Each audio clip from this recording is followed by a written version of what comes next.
Sihir adalah satu ilmu berkaitan perbuatan halus. Minta pertolongan daripada jin mahupun syaitan semata-mata untuk memudaratkan, untuk menyakiti orang yang ingin disihir itu. Na'udzubillah. Dan sihir ini termasuk dalam dosa-dosa besar dan melakukan perbuatan yang syirik kepada Allah Subhanahu Wa Taala. Kepada hampa semua yang pernah sihir orang ataupun yang masih lagi mengamalkan ilmu sihir ni, bawa-bawa bertaubatlah sementara Allah masih memberi hang nyawa lagi. Apabila nyawa hang telah ditarik, tak sempat bertaubat, Allahu Akbar, tak tahulah perakhiran hampa semua macam manalah. Dan kepada yang terkena sihir, Ustaz Mustaqim mendoakan semoga segalanya dipermudahkan dan hampa semua jangan berputus asa meminta pertolongan daripada Allah Subhanahu Wa Taala.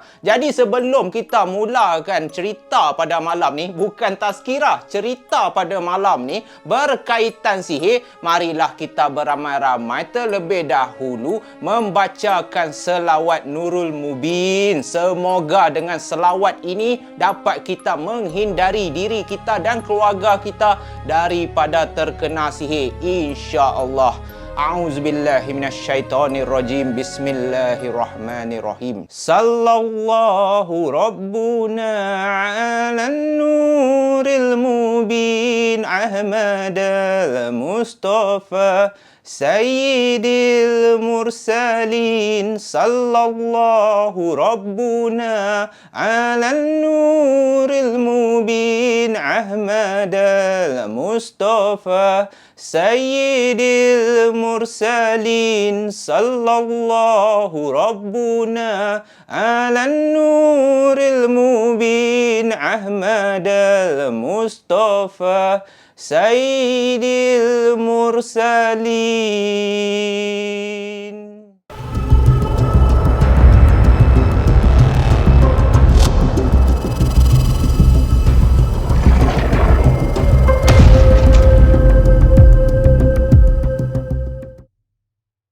Assalamualaikum warahmatullahi wabarakatuh. Anak-anak geng puaka sekalian, kita masih lagi jangan risau dalam malam puaka. Apa khabar semua geng-geng puaka? Ustaz harap hampa semua terhibur dan ceria-ceria selalulah. Tak payah nak serius sangat. Kepada yang baru lagi jumpa channel Zaf ni, apa salahnya kalau hampa sudi hampa tekanlah button subscribe tu dan juga butang loceng supaya setiap kali Zaf upload video baru, hampa semua akan tahu lebih awal. Pada malam ni, kenapa Ustaz Mustaqim pula yang cerita? Mana Zaf? Zaf katanya dia tak berani nak ambil topik ni sebab ini yang Ustaz ingin kongsikan bukannya cerita dongeng tetapi kisah benar daripada salah seorang geng puaka. Saudari N kita mengirimkan kepada Zaf channel untuk diceritakan kepada hampa semua pengalaman keluarga dia disihir, terutamanya diri si N ni selama bertahun-tahun. Allahu Akbar, berat betul dugaan saudari N kita ni. N ni yang dikatakan sudah berkahwin dan mempunyai seorang anak lelaki. Pada tahun 2019 tu, nak tak tahu, hujan tak ada, ribut tak ada, tiba-tiba disihir. Allah, hai, sedihnya lah hati Ustaz. Jadi sebelum kita melanjutkan cerita pada malam ni, Ustaz harap hampa semua dah bersedia yang paling penting keseraman level pisang. Macam biasalah, kita teruskan dalam malam puaka, guys.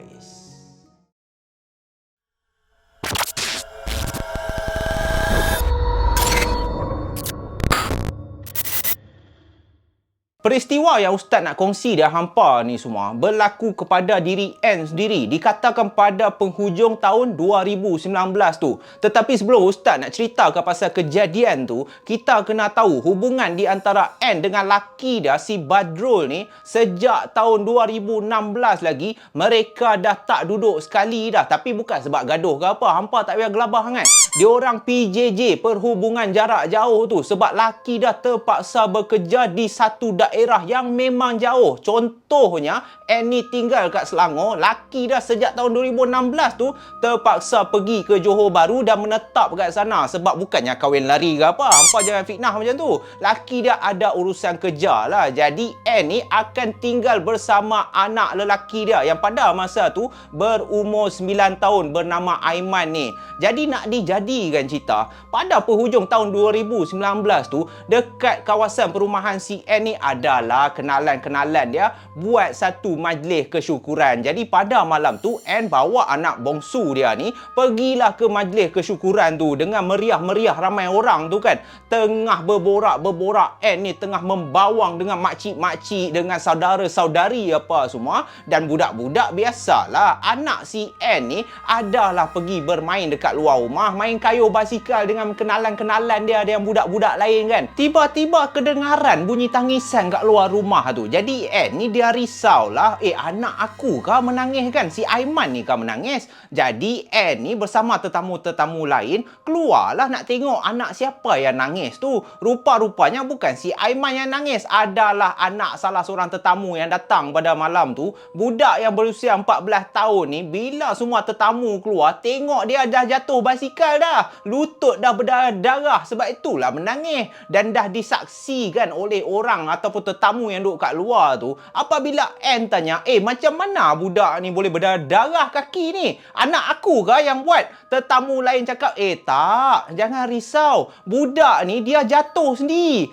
Tetapi biasalah, walaupun dah disaksikan oleh ramai orang, budak 14 tahun ni dia yang rancak buat wheelie apa semua, tiba-tiba terjatuh, kaki berdarah. Tak pasal-pasal bapa kepada budak ni terus salahkan anak si Ann yang Aiman ni. Bapa dah terus melenting kat situ. Allahu Akbar. Tak baik betul lah. Panas baran betul bapa si budak ni kan. Terus dia marahnya si Aiman ni. Engkau ni, apa yang kau buat anak aku sampai berdarah ni? Nak main pun beragak lah. Engkau ni apa hal? Mak bapak kau tak ajar ke? So bila Ann dengar macam tu, Ann pun teruslah cakap elok-elok dekat pakcik ni. Assalamualaikum pakcik. Ini yang pakcik tengking ni anak saya ni. Bukan anak saya yang buat anak pakcik sampai berdarah kaki. Tetamu semua cakap anak pakcik sendiri yang jatuh basikal. So bila pakcik ni dengar Ann cakap macam tu, pakcik ni tak semena-mena, angin dia lagi menderat. Angin dia lagi panas. Lalu pakcik ni pun terus cakap dekat Ann ni. Dia terus maki depan ramai orang ni. Allahu Akbar. Adab hang mana pun aku tak tahulah. Dia cakap dekat Ann, ni anak kau aku nak kasih ingat kat kau anak aku jatuh disebabkan anak kau tau. Kau tak payah nak memandai-mandai cakap anak aku jatuh sendiri ke apa.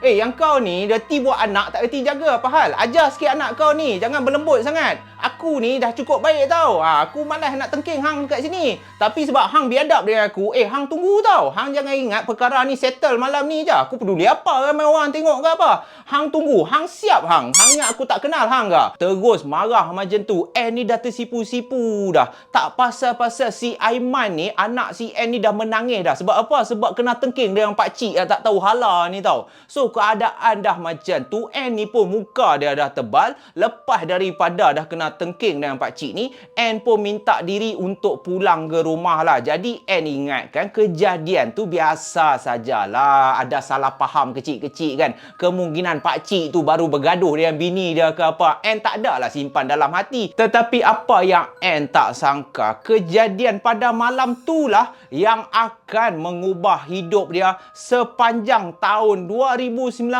membawa ke tahun 2020 guys.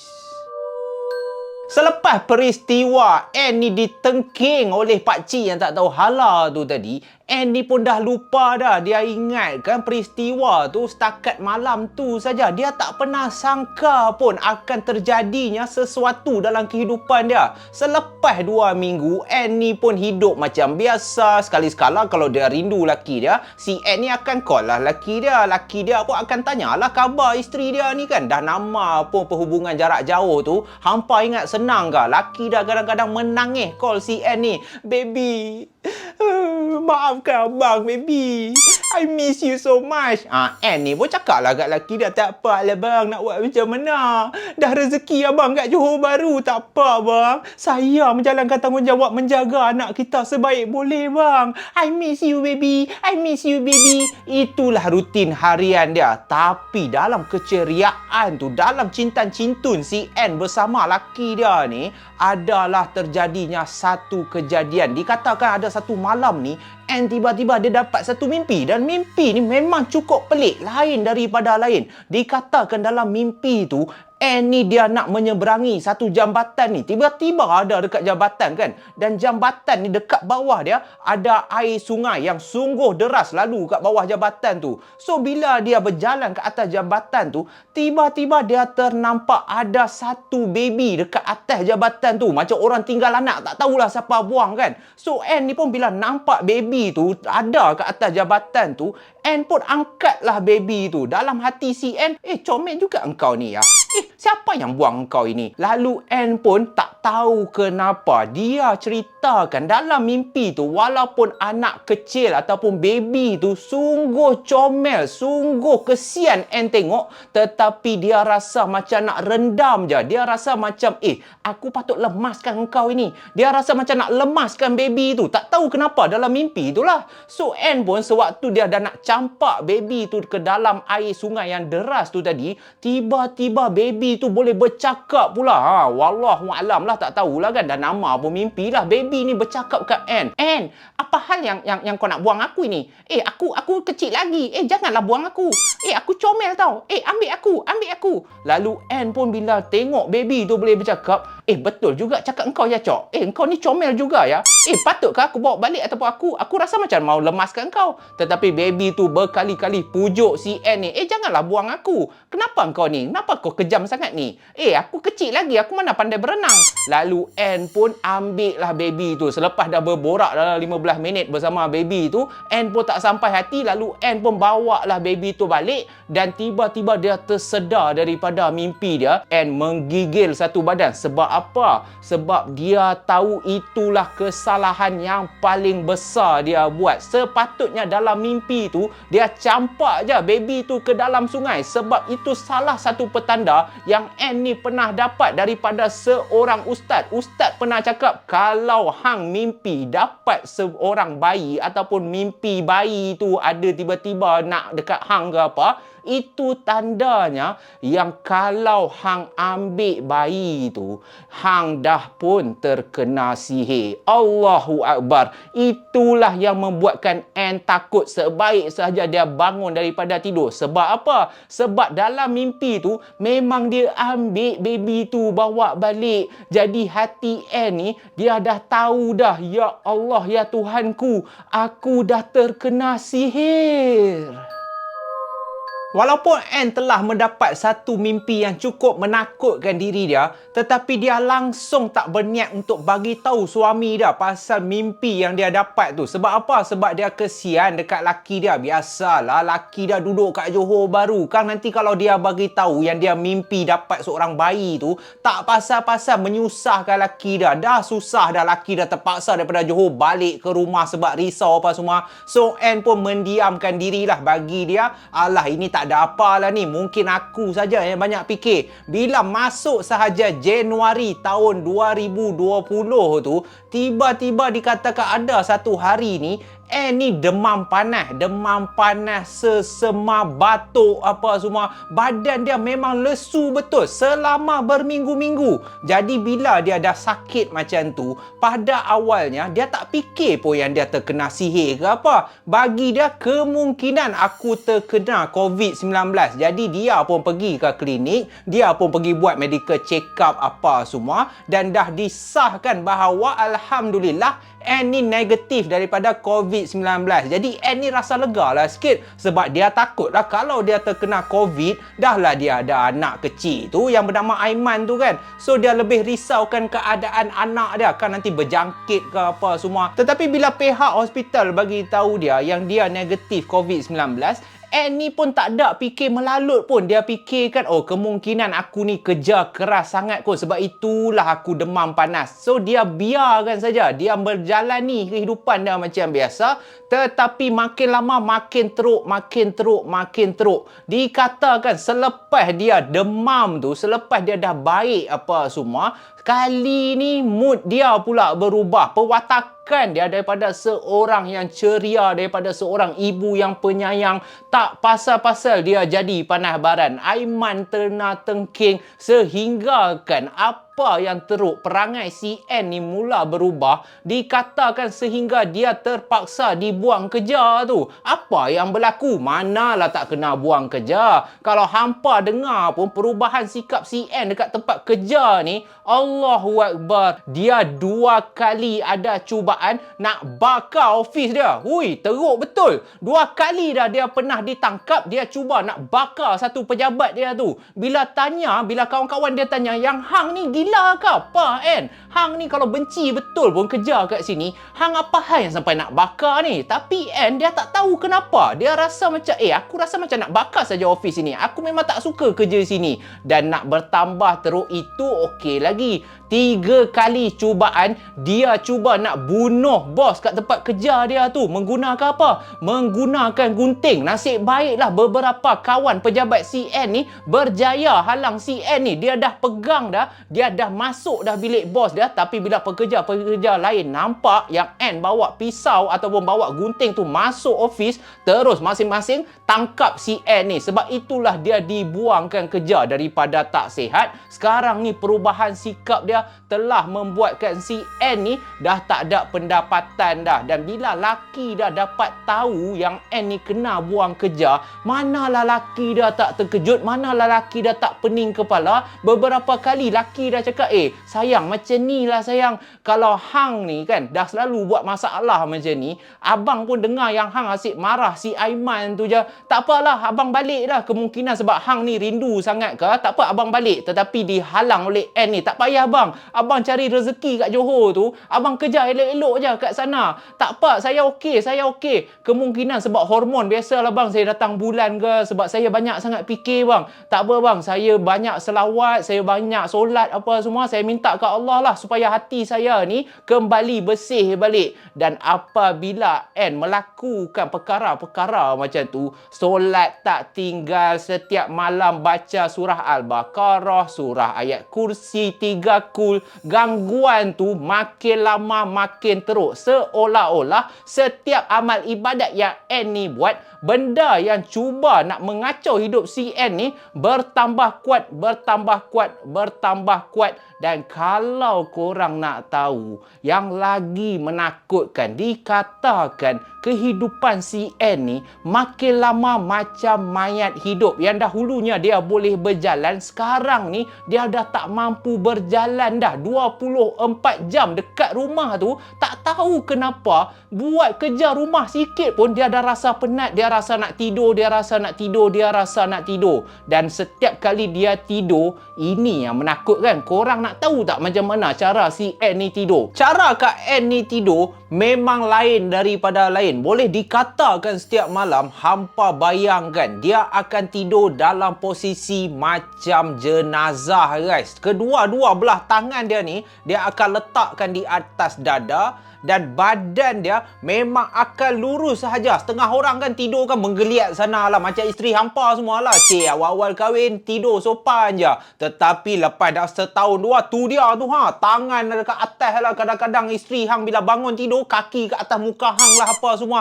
Tetapi Kak N ni selama berminggu-minggu, itulah posisi dia tidur macam jenazah tu. Dan korang nak tahu sebab apa tak? Bukannya Kak N saja-saja je dia nak tidur macam jenazah ke apa. Dia akan bermimpi setiap malam dia tak boleh bergerak, nak pusing ke kiri tak boleh, nak pusing ke kanan tak boleh. Sebab dikatakan dalam mimpi dia dihimpit oleh 2 dua susuk tubuh yang amat menakutkan. Susuk tubuh apa tu? Di kiri dia ada seekor pocong, termasuk di belah kanan. Di belah kanan dia pun ada lagi seekor pocong duk tidur kat tepi dia. Setiap malam lah, itulah mimpi yang dia akan alami. Kedua-dua pocong ni akan tidur sebelah dia. Setiap kali dia nak berpusing saja, pocong ni akan rapatkan badan dia dan buatkan Kak N ni tak boleh bergerak. Dan lagi menakutkan, tidur malam tu tak apa guys. Setiap pagi, sebaik saja Kak N ni bangun daripada tidur, posisi dia bukan baring dah. Macam tadi baring macam jenazah. Lagi seram, hampa nak tahu tak? Setiap kali dia bangun pagi je, dia tengah berdiri kat atas katil tu. Macam posisi jenazah tu, tetapi dalam keadaan berdiri. Kak N ni pun dia dah tak boleh brain dah. Macam mana aku boleh tidur berdiri ni? Kenapa setiap kali aku bangun pagi je, posisi aku mesti dalam keadaan berdiri tu? Jadi bila dah berlaku macam tu, nak tak nak Kak N ni rasa inilah masa dia kena bagi tahu laki dia. Tak kisahlah laki dia risau ke apa ke, sebab dia takut kalau sihir yang menimpa diri dia ni turut berlaku kepada anak lelaki dia. Yalah, naluri seorang mak ni sebenarnya dia tak kisah apa jadi kat diri dia. Jadi kepada korang yang ada mak lagi tu, Ustaz Mustaqim nak nasihatkanlah kepada hampa semua, hormatilah mak korang tu, berjasalah selagi boleh, selagi mak hampa tu ada depan mata. Jangan melawan. Ustaz pelempang muka hang je lagi. Okey, kita sambung ke cerita. So bila dah berlaku macam tu, satu hari ni N pun call lah laki dia, bagi tahulah cuk-cak bagi tahu apa yang jadi apa semua. Lalu laki dia pun nasihatkan kepada isteri dia, abang ni bukan tak nak balik, abang nak balik, tetapi abang ni sekarang kan PKP.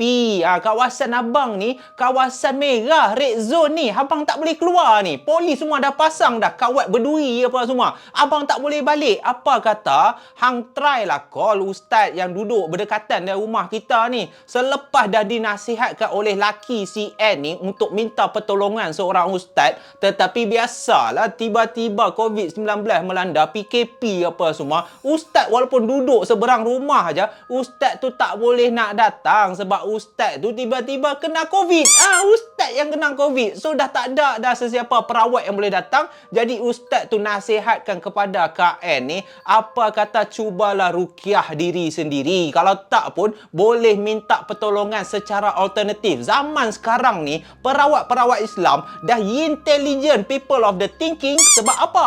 Sebab sekarang ni dah boleh buat online. Walaupun Kak N ni cakap, bolehkah rawat melalui online, FaceTime apa semua kan? Ustaz tu cakap boleh. Cumanya yang paling penting sekarang ni, setiap malam cuba amalkan. Bacalah beberapa potongan ayat Al-Quran, bacalah ayat pelindung. Jangan tinggal. Selepas hang baca tu surah Al-Baqarah ke 3 kul ke, hang hembuskan dekat air putih, lalu hang minum 3 kali teguk mengikut sunnah lah. So ustaz tu suruhlah Kak N ni cuba rawat diri sendiri. Dan kalaulah keadaan tu makin teruk, ustaz tu cakap nak tak nak Kak N kena juga melalui satu rawatan jarak jauh, iaitu melalui FaceTime sahaja. Duduk depan laptop tu, ustaz tu akan cuba ruqyah daripada jauh. Cuma masalah dia, Kak N kita ni, keyakinan dia tu, dia bukannya tak percaya perubatan Islam ni, tetapi ini pertama kali dia dengar sepanjang hidup dia. Selalunya kalau nak merawat, ustaz kena datang depan muka. So dia tak berapa nak yakin, boleh ke ustaz merawat melalui laptop sahaja? Boleh ke ustaz ni merawat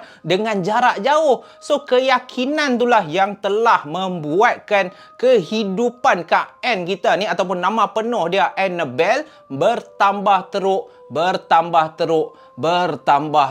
Allahu Akbar.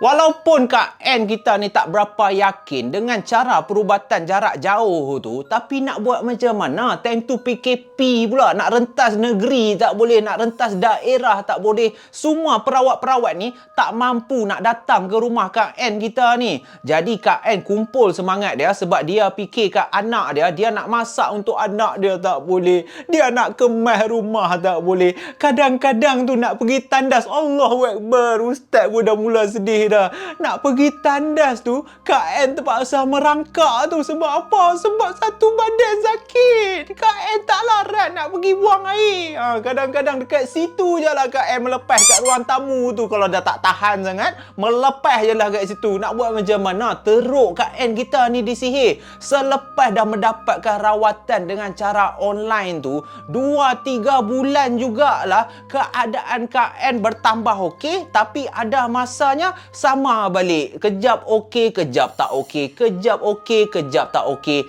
Dan nak dijadikan cerita, keadaan Kak N ni betapa teruknya dia disihir anak-anak geng puaka sekalian. Adalah satu pagi ni bila dia bangun, waktu dia nak makan nasi lemak yang dia order melalui online tu, tiba-tiba dia nak suap ke mulut dia tak boleh kunyah. Barulah dia sedar bibir dia ni sebelah dah bengkak dah punya sakit. Dia nak makan nasi tu, dia rasa pedih sangat. Dia nak gigit telur rebus tu pun tak mampu. Dia try juga masuk telur, masuk nasi, dia nak kunyah tu pun punya sakit. Kak N cakap dia tak boleh makan. Lalu dia pun kasihlah anak dia, tibailah 2 bungkus pun kan. Janji anak aku kenyang, aku lapar pun tak apalah. Jadi disebabkan dia rasa bibir dia tu sakit, dia naklah cuba tengok. Dia nak tengok keadaan muka dia. Lalu dia pun pergi ke tandas. Dekat cermin dalam tandas tu, ada lagi satu kejadian yang agak menakutkan. Dikatakan sewaktu Kak N ni nak tengok muka dia sendiri dekat depan cermin tu,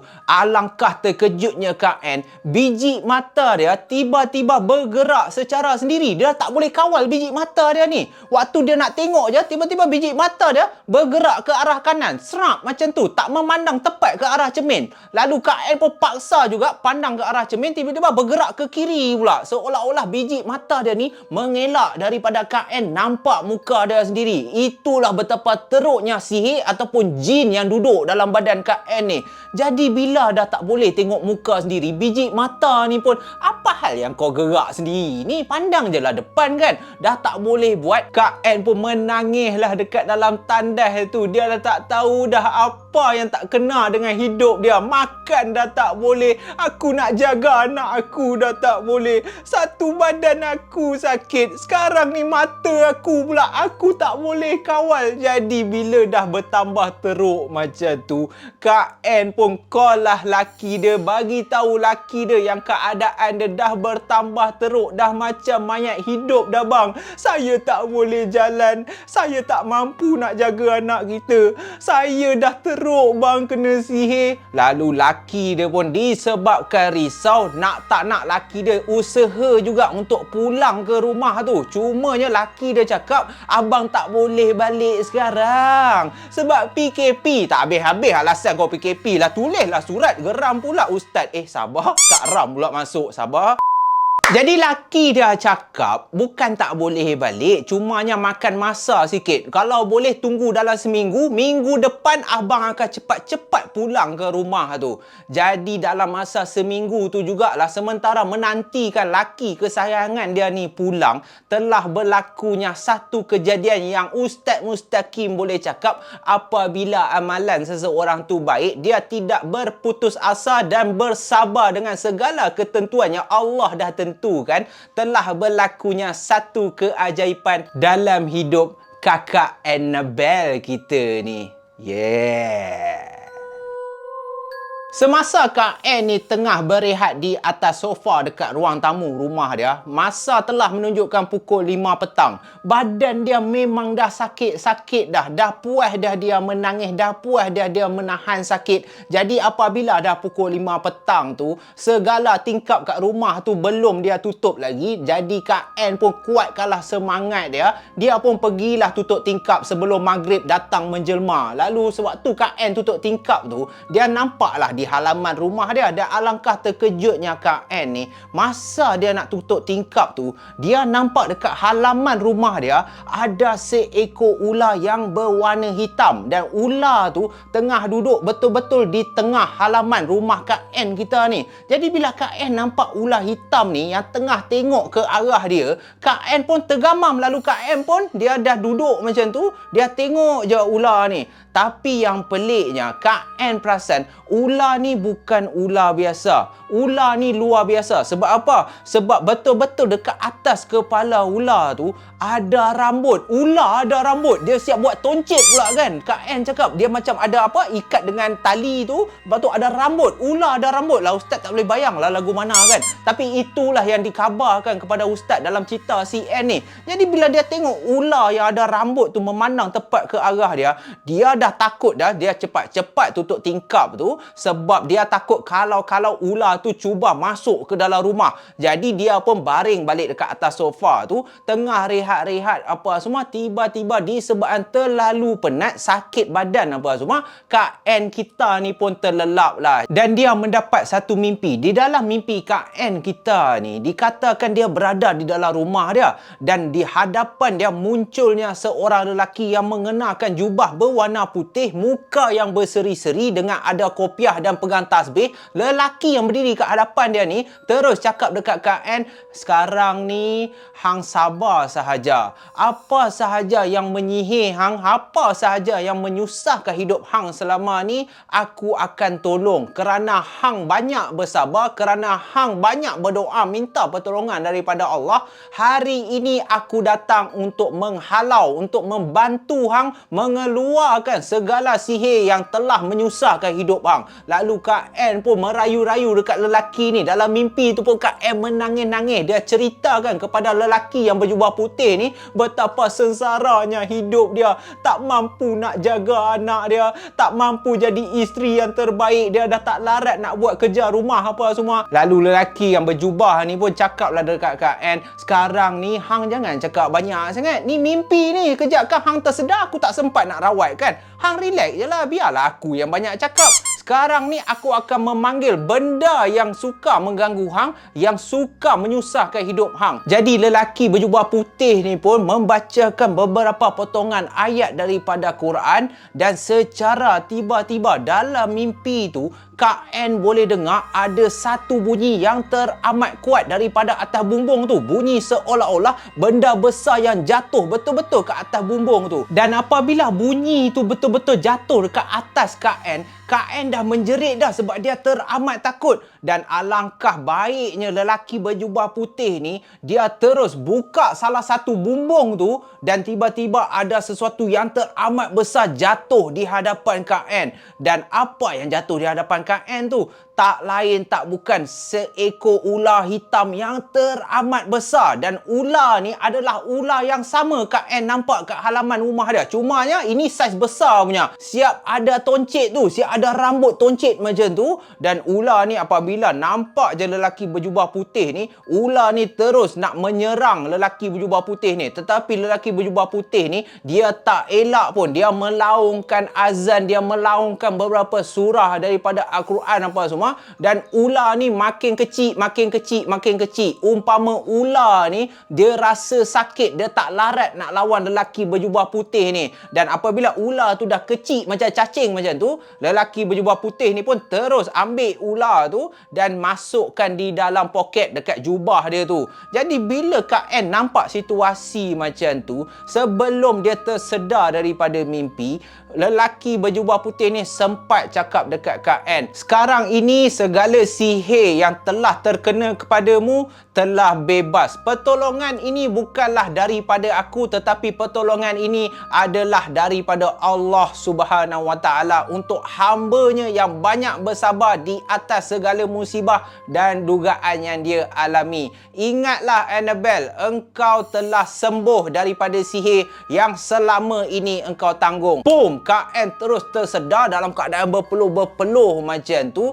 seakan-akan terkejut daripada mimpi dia tu. Dia tak percaya yang dia mimpi tadi, dia nampak seorang lelaki berjubah putih yang dia tak tahu siapa pun. Dan dikatakan seminggu kemudian selepas dia dah mendapat mimpi itu, alhamdulillah segala sihir, segala gangguan yang dia alami dah berkurangan dah. Daripada dulu yang dia hanya mampu merangkak, sekarang dia dah boleh berjalan, badan dia dah tak sakit, dia pun dah tak mengalami mengalami mimpi yang pelik-pelik dah, ada pocong tidur sebelah dia ke apa, dia dah boleh menjaga anak dia dengan sepenuh kasih sayang. Dan itulah kemungkinan besar berkat doa dan juga sabar, dan juga dia tak pernah putus-putus mengharapkan pertolongan daripada Allah. Allah menghantarkan seseorang untuk membantu Kak Ann ni melalui mimpi dia. Dan itulah pengalaman yang dialami oleh keluarga Kak Ann, ataupun lebih dikenali sebagai Annabelle. Dan persoalan sebelum kita tamat pada malam ni, siapakah yang sihir Kak Annabelle kita?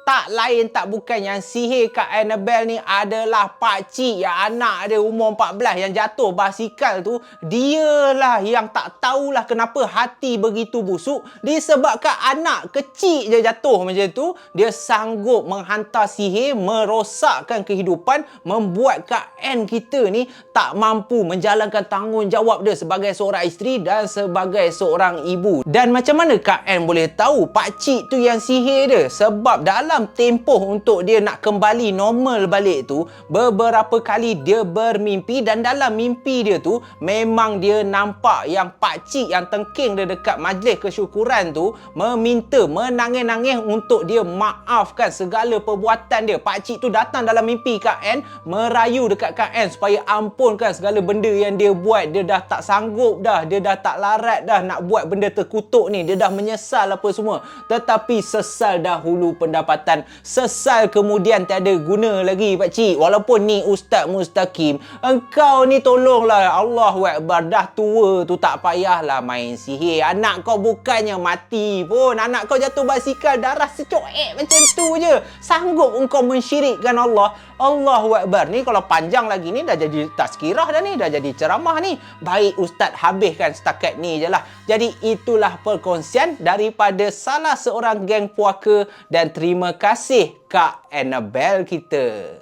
Jadi itulah saja kisah untuk malam ni anak-anak geng puaka sekalian, yang Ustaz ingin sampaikan kepada hampa semua. Dalam hiburan, dalam kesaraman semua tu, yang paling penting Ustaz harap korang ambil iktibar dan pengajaran daripada kisah saudari Kak Annabelle kita ni. Tak kisahlah kita tak puas hati kat orang ke, kita sakit hati kat orang, orang selalu buat kita ke, janganlah sampai sanggup mensyirikkan Allah. Janganlah sampai sanggup kita minta pertolongan pula daripada jin dan syaitan ni untuk merosakkan kehidupan orang lain. Kerana sesungguhnya seseorang yang mengamalkan ilmu hitam ni, orang itu dilaknat oleh Allah, dan itu perkara yang merupakan dosa-dosa besar guys. Jadi itu saja Ustaz ingin sampaikan. Ustaz pun dah penat dah ni. Ini Ustaz ni nak kena pergi Johor ni, ada appointment. Ada orang, biasalah Ustaz busy kan, ada orang nak merawat pula lepas ni. Jadi kita jumpa lagi dalam malam puaka yang akan datang. Assalamualaikum warahmatullahi wabarakatuh. Selamat tinggal, stay safe, stay healthy guys.